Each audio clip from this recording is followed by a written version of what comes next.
Ladies and gentlemen, boys and girls, hello and welcome to Shams and Sixes, where every cricketing moment finds its voice. India have already qualified to the Super 8s after winning their 3 games, and now they face off with Canada. Gershom, your initial thoughts? I think great signs. They had us in the first half. I think USA, the way they were going, maybe it looked like there would be another upset in the World Cup of upsets, as you might call it. But India showed why they are one of the biggest cricketing countries in the world today. And they got over the line. And I think I said this in the first match when Zafar was here as well, that India would thrash Ireland, and they did. And it's going to be the same case against Canada as well. So I think it's India's going to go to the Super 8s unbeaten. So coming to the match and the performances of this World Cup, Arshdeep Singh has been absolutely phenomenal. In all the 3 games, he's been phenomenal. So in the last game, also you saw in the very first ball, he got it bang on. LBW, he's been brilliant. Absolutely, and I think Bumrah was always a given. And given the fact that now other teams look to play defensively and they want to play out Bumrah, and it becomes very important that the other bowlers pick up and be the wicket takers. So I think batsmen at today's day will be happy with getting 0 for 24 of Bumrah's 4. So then they try to take on Arshdeep or Siraj that one extra bit, and that's when they come in. I think Arshdeep has always been amazing, and given that he offers that left arm variation that he gives to the team as absolutely amazing. And with the new ball as well, and I think Rohit is looking to use him up front. In the back end it's mostly Siraj and Bumrah, so he's using to move the ball. And New York itself has been an absolute banger of a pitch for bowlers, and I think he ended up with 3 for 9 or something, or the most economical 4 for 9, one of his best spells ever. So great signs for him, and I think he's going to be one of the main bowlers to look out for against Canada as well. For sure, not just against Canada, in the whole tournament, going into Super 8s and in the knockouts. And we talk about bowling performances, so let's talk about Saurabh Netravalkar. He's been a sensation, the talk of the town, the as Mumbai they call boy. it. The Mumbai boy. Yeah. And we had an opportunity to interview him when I was doing an internship with Sports Katta. So he's a Mumbaiker. He's played for under-19 India. Yeah. He has played the Ranji Trophy. Then all of a sudden he decides to do his masters in computer science. Yeah. Now he is doing a full-time job at Oracle. And then he decides to take a break and play the T20 World Cup. And then he plays brilliantly against India. He gets the wickets of Virat Kohli on the first ball and Rohit Sharma. He just keeps adding to his resume, doesn't he? Absolutely. I think, he's one of those very niche people. You hear people having, so many wickets and runs together and all that. I think he's the only player who has a patent approved in Oracle and also has the wickets of Rohit and Virat. And I think great signs for him. But again, I think when I was watching him play, I think what stood out for me is the amount of talent India or, generally Mumbai has that, the reason he's gone there and he's performing there is probably he didn't get the right chance here. And that shows the amount of talent Mumbai has and, India in the bigger picture.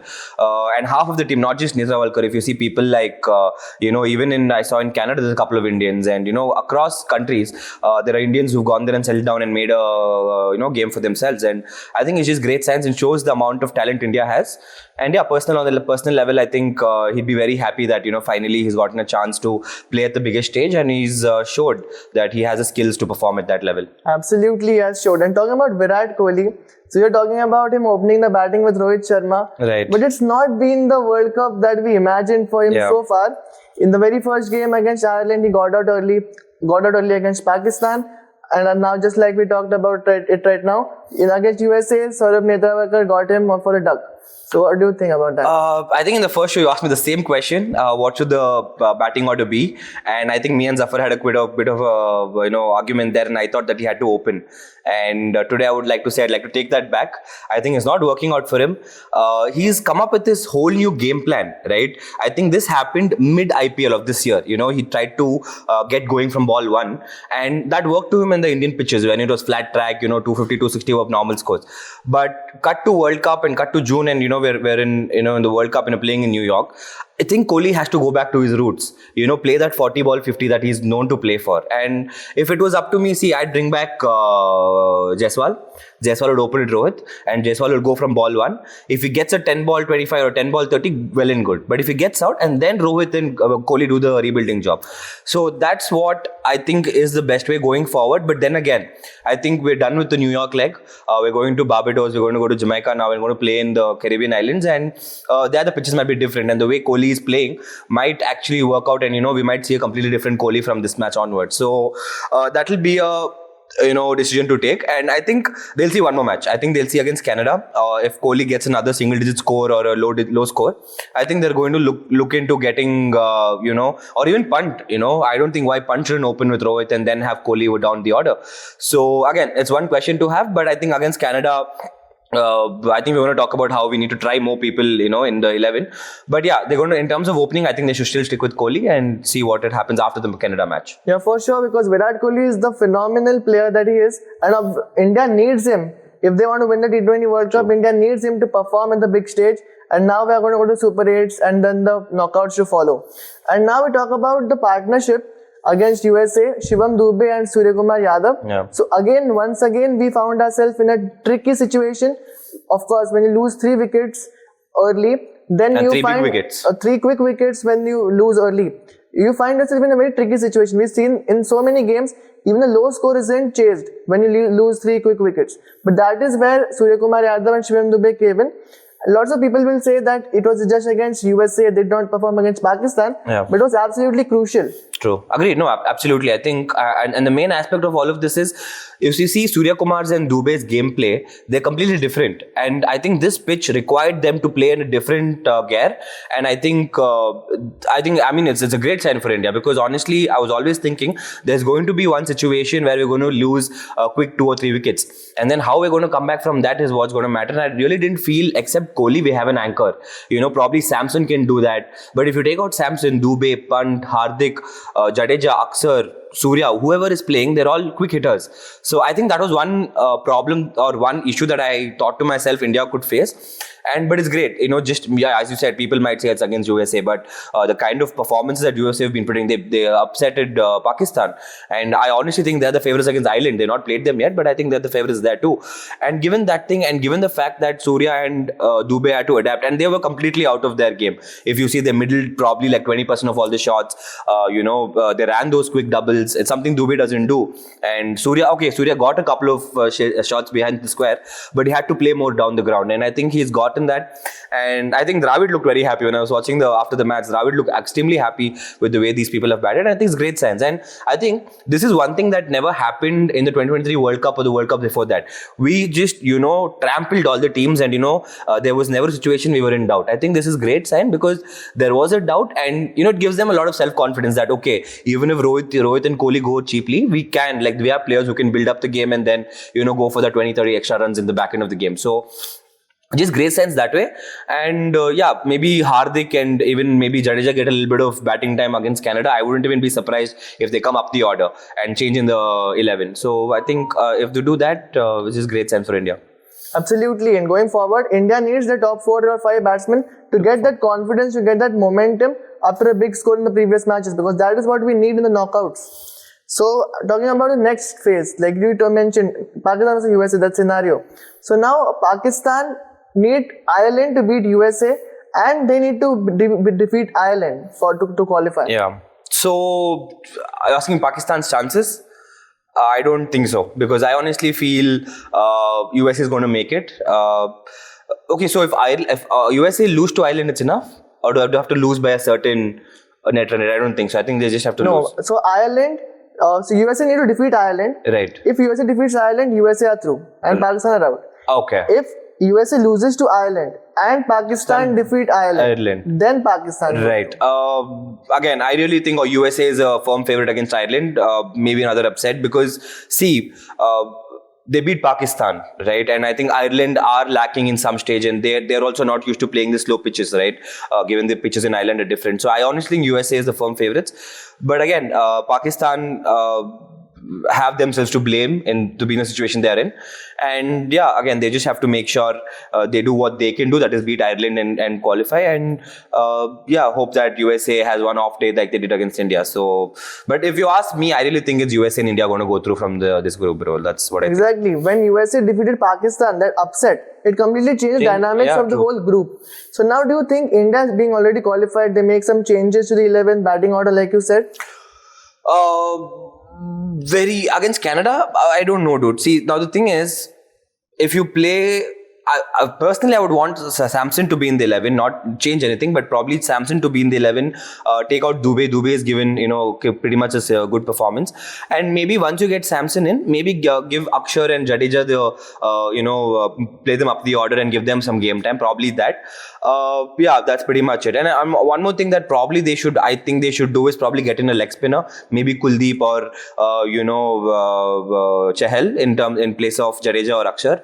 Gives you that one leg spinner. And I really feel in pitches like this, when you have especially Chahal, I think the fact that he bowls so slow, batsmen are going to get nothing, and he's going to be very effective against this in this pitch. But again, I think India, what you've seen so far, even against USA, which is considered a lesser placed team, they went with a full 11. They went with their strongest 11. So against Canada, what they're going to do now that they qualified, maybe they might give another couple of them chances. But again, I think it's more about giving the players who are in the 11 the more time in the game time. So maybe, as I said, Jadeja might come up the order, Akshar might come up the order, and stuff like that. And then once they perform, and then maybe for the knockouts or the Super 8, then they'll make a decision based on all the performance in the last 4 games. Exactly, you talk about leg spinners. So when we move to West Indies, the pitches are going to get slower. Yeah. So spinners are going to come into play. So for sure, we can try one of that against Canada. Absolutely. And I feel, I think I was seeing... I think it was yesterday's England versus Scotland match, and England got them all out for 48. And then the way Adil Rashid bowled, it was turning square. It pitched outside leg and it was going outside off. So, imagine a pitch like that for Kuldeep and Chahal. I would play both Kuldeep and Chahal, because you see Jadeja and Akshar, they don't really turn the ball as much. They're more, skiddy customers who try to get bounce and skid it through and bowl straight wicket to wicket. But if you get somebody like a leg spinner or a wrist spinner, they're going to get a lot of turn. And in pitches like Barbados or Antigua, as you said, absolutely a great asset to have in the team. Absolutely, that's something to watch out for. And today the biggest breaking news that New Zealand have been officially knocked out, and Afghanistan have made it through in that group. When Afghanistan defeated New Zealand, they completely outplayed New Zealand. Great. New Zealand had to defeat West Indies to stay in the hunt, but they lost to West Indies. And now New Zealand, who have never been knocked out of the group stage itself, they have a knack of qualifying for every semi-finals in the 2015 World Cup. Right. And now they are out. I think New Zealand have themselves to blame. If you look at New Zealand's, build up to the World Cup, they really didn't play a lot of T20 internationals. They were playing a lot of ODI matches and Test matches. And come the IPL, with a lot of, international players get the, experience that they want and the warm up that they want to the World Cup. If you see a lot of, main New Zealand people, they were benched for the respective IPL teams. So you can say that they didn't get the required experience and the required, game time before the IPL, before the World Cup. But that being said, I really think New Zealand were one of those underdogs always in the World Cup. And this group, Afghanistan, I think in the 2023 World Cup have showed us what a cricketing superpower they're becoming. They just don't have Rashid Khan anymore. They have 2 or 3 names that can change the game. Faruqi, I think, is being one of the leading wicket takers. So himself as well. So given all of them into picture, and West Indies, who are, of course, we know them in the T20s. I know they didn't again qualify for the 50 World Cup, but in a T20 game, they are the powerhouse that they are.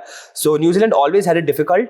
And again, I think they're going through a bit of a transition phase. They don't really have, except Trent Bolt, they don't have a bowler. They don't have experienced batsmen except Kane Williamson. So it's going to be a lot of going back to the drawing room and making a lot of different game plans and coming back to the next World Cup. But yeah, sadly, as far as this World Cup goes, it ends for them. And I think Afghanistan and West Indies deserve to be in the Super 8. I think the way they've played, and I think Afghanistan people need to have a look out for. They might even make it to the semis as far as I'm concerned, because they absolutely have what it takes, and the kind of pitches they're playing, they're absolutely placed to their strengths, and I think it's going to work out great for them. Afghanistan's bowling was something to look out for, because no team has even scored 100 against Afghanistan. They got New Zealand 77 all out. Papua New Guinea and Uganda, though they wrapped up for nothing. They've been brilliant with the bowling. You mentioned Fazlullah Farooqi, but not just Fazlullah Farooqi. Omar Zai, Rashid Khan, Spinners everybody. as well, yeah. Agreed. I mean, as I said, usually when they came before, it was usually like a, one man bowling lineup and everybody just trying to, support him. Rashid Khan was the main bowler, and if you played through his 4 overs, you could target the next 16 overs. But that's not the case anymore. You have Fazlullah Farooqi, as you're talking about. And I was just reading through the stats, and he's one of the leading wicket takers, and he's not bowled in the New York pitch. I think if he bowled in the New York pitch, he would have gotten 5 more wickets for the way he bowls, those off cutters and those leg cutters and all of that. So just great signs for and their batting as well. I think Nabi's been great. He's not been able to perform, but just the experience that he's able to add, and up front as well with a lot of openers they have. I think it's just great signs for Afghanistan. And you mentioned Afghanistan might make it to the top 4. Let me tell you Afghanistan's group. Yeah. Afghanistan are placed in India and Australia's group. Right. So are you saying that India or Australia won't make it and Afghanistan would make it? Again, if there's one team in this World Cup that can upset India, it has to be, upset, right? If Australia might beat India, it's not an upset. But in the Super 8s, if you consider an upset, it has to be Afghanistan. Just the way they've been, you just mentioned they've not scored, more than 100. They've not let a team score more than 100. So if a couple of bowlers pick up the 2 early wickets, how Shivam Dube and Surya Kumar and all of them go about Rashid Khan and the spinners will be something to look out for. So I think they have great chances, but I didn't know the stat. So with India and Australia, it might make it a little bit that difficult, but I think they're going to back themselves to beat them. For sure, they're going to back themselves to beat them. So we're talking about scenarios. Now we're going to talk about the scenario of all scenarios, because England have to depend on their arch rivals Australia and Scotland for their qualification. Rain might play a part. England first game got washed out against Scotland. They didn't get a chance to win that game. They lost to Australia. Australia dominated them. But now Australia plays Scotland, and England need Australia to win that game for them to have a chance at qualifying. And now we Australians, lots of chatter is going on. Tim Payne just mentioned that just send your players to a holiday and let all the coaches and staff play and just lose, because when you're playing a World Cup, you have to win it. And for winning the World Cup, if you have a chance to knock England out of the tournament in the group stage itself, what's better than that? What's better than that? Absolutely. But the only back draw of all of this is that Australia cannot do that. Australia cannot manipulate the result of the game, because if they do, then it will be against the spirit of the game. So that is something the ICC has said.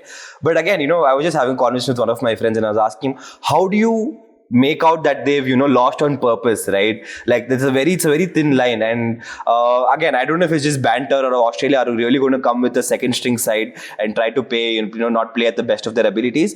But again, I think England, I heard Joss Butler say that they have themselves to blame for the situation they are in. And I think yesterday, they did what they could. They beat Scotland out and out. I think they got them all out for 48 and they chased it down in 3.1 overs. So they've done what they can. But again, looking at Australia versus Scotland, it has to be an Australia's match. It has to be Australia's match to lose. But it's just, these are the narratives that make the match interesting, right? When you go to watch the match, at the back of their mind, Australia thinking about England and Scotland's going to come out there and do what they have to do. They'll try to make it and they'll try to win. So how Australia are going to go about this is something that we have to look about it.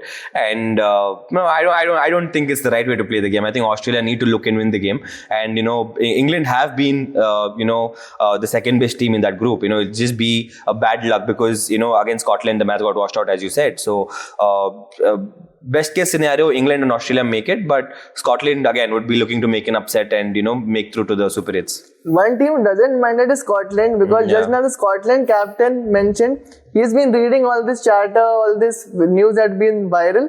So he mentioned that they would love if Australia do something like this. Absolutely, why wouldn't they? He even mentioned that it will be hilarious and absolutely great to see David Warner open with the new ball. With the new ball, absolutely. Yeah, why not? I mean, given David Warner's, antics off the field, that wouldn't be surprising, if he bowls some medium pace that David does. So, yeah, all in all, this is a great banter to have, but I think all sports people need to have that amount of ethics that when you go on the game, you need to play to the best of your ability. So, I think that's what, again, Australians, will they do that? That's a question, with given their history and all of that. But I think if you ask me as a fan, I really think that Australia should go there and try to beat Scotland. And if Scotland really deserve to be in the Super 8, they will do everything it takes to beat Australia. So that's how it has to be, and that's how I think the players will do it as well. That's all for the India versus Canada game. But you need to stay tuned and follow our social media handles, because the group stage it's going to come to a close. There's going to be Super 8s, there's going to be knockout games. Very great, interesting matches coming up. Thank you for tuning in and stay tuned.